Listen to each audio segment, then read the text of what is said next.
Welcome. I'm Pastor David Jansen here at Grace Community Bible Church. I teach the Pathfinders Adult Bible Study class on Sunday mornings at 9 a.m. In this video today, I want to give you a summary of our class yesterday and what we talked about.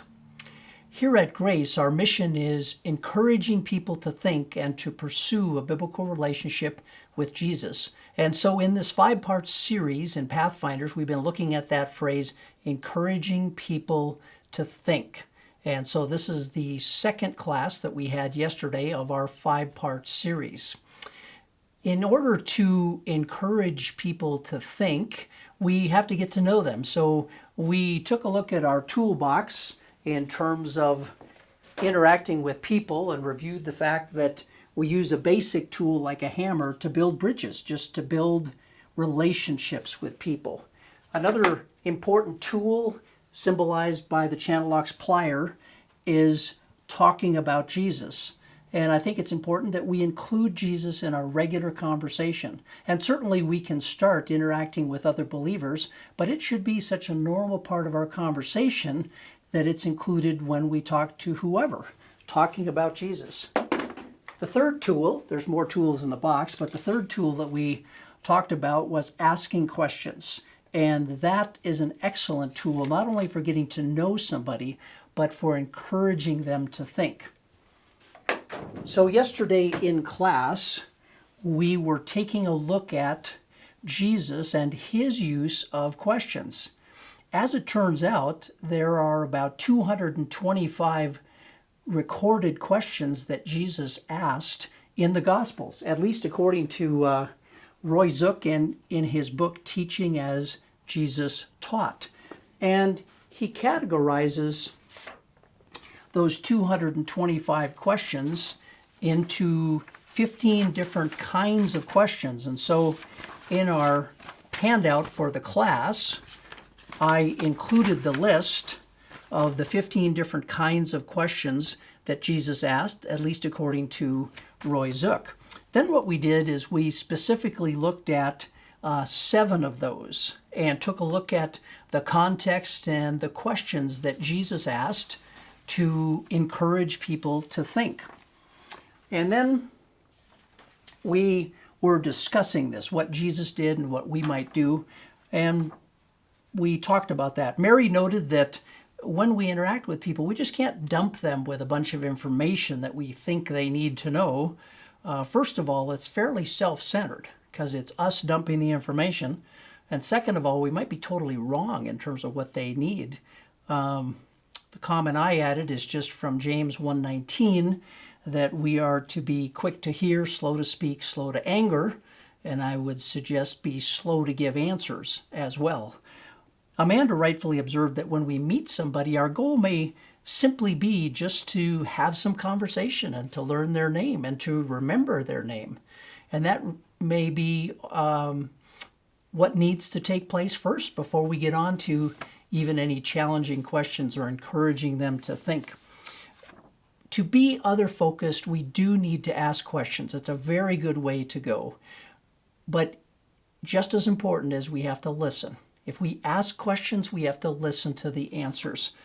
And I forget who it was in class that noted how important the listening is, and they were absolutely correct.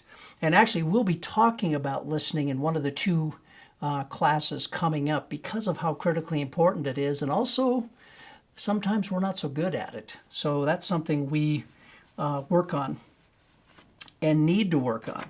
Now, in terms of asking questions, I had a sheet of self-evaluation where consisting of 3 questions, reflection in terms of how are we doing, so that people in the class could ask themselves of themselves. So let me just give you my answers.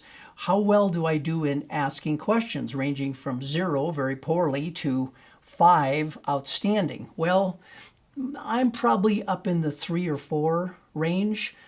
Probably a 4, because I really am intentional and I have a lot of years of practice of asking questions. So that's a fairly strong area for me. Second one is, how well do I do in asking thought-provoking questions? I'm probably in the 3 area on that. because often I am asking thought-provoking questions, but not always. And then how well do I do at asking questions that promote more conversation? I'm afraid I'm maybe back at a 2 on that one, because I tend to focus on truth and what's right and what's wrong, and then my questions don't tend to encourage additional conversation. So that's something I have to work on. As we sought to connect this lesson to our lives in terms of response, we sought to come up with individually 5 questions that we might use individually, or what 5 questions do we use as we interact with people in terms of getting to know them, in terms of encouraging them to think, or directing the conversation to spiritual things. And we really should have a repertoire of questions that we are ready to ask when we get into various situations. And so here are, just as a sample, are my questions. They don't have to be yours, but here are my questions that I use frequently. I'll say, tell me about your story.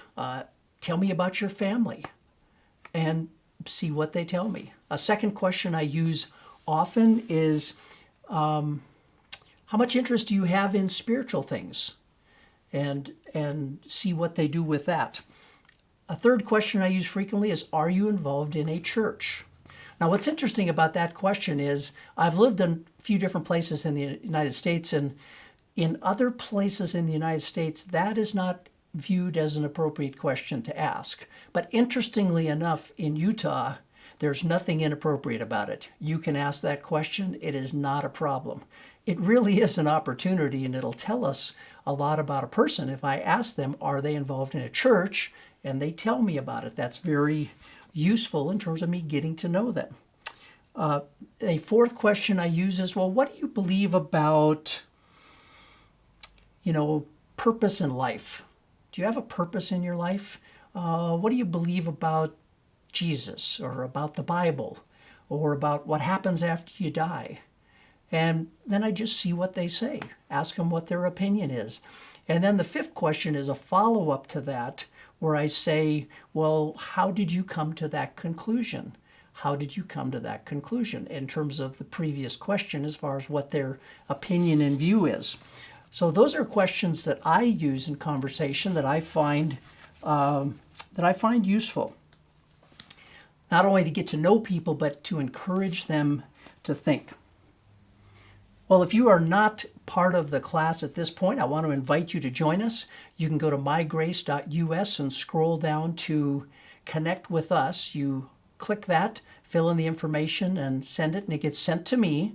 And then I can send you a link to Zoom, and you can join our class if you would like, this next Sunday, June 14th. So it'll be Sunday, June 14th at 9 a.m. And we'll continue on encouraging people to think. So, hope to see you on Sunday. Bye.